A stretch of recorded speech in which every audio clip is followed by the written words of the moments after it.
నిజంగా తెలుగుదేశం పార్టీకి దమ్ము ఉంటే రాష్ట్రం మున్సిపాలిటీ అన్నిటిని రద్దు చేసి ఎలక్షన్లో దిగితే అప్పుడు తెలిసిపోద్ది ఎవడ బలం ఏంటనేది.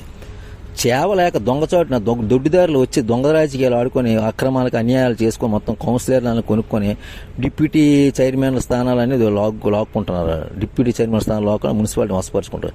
మగోడుతాను అది కాదు, మన జగన్ అన్నది మొగతాను తిరిగిలేదు. 2021 మొత్తం స్థానిక సంస్థల ఎన్నికలు మొత్తం రాష్ట్ర మున్సిపాలిటీ అన్నింటిలో మొత్తం ఓడించి గెలడం జరిగింది. కుప్పంతో సైతం తిరిగిలేదు. అప్పుడే ఒక తాడిపత్రి ఒకటే మనకు రాలేదు. తాడిపత్రి కూడా వచ్చేసాను మంచితనంగా జగన్ వదిలేశారు తెలుగుదేశానికి. అప్పుడు జేసీ ప్రభాకర్ రెడ్డి గారు కూడా జగన్ అప్పుడు అభినందించారు. తిరిగి లేదు. ఇప్పుడు మళ్ళీ నిజంగా దమ్ముండి చంద్రబాబు నాయుడు గారికి మొత్తం రాష్ట్రంలో మున్సిపాలిటీని రద్దు చేసి ఎలక్షన్ దిగితే తిరిగి ప్రజా బ్యాలెట్ మీద ఎలక్షన్ పెట్టుకోవాలి. అప్పుడు ప్రజా బ్యాలెట్ మీద అప్పుడు గెలిచాం. ప్రజా బ్యాలెట్ మీద ఎడితే అప్పుడు ఎవరిచా వేడి తెలిసిపోద్ది.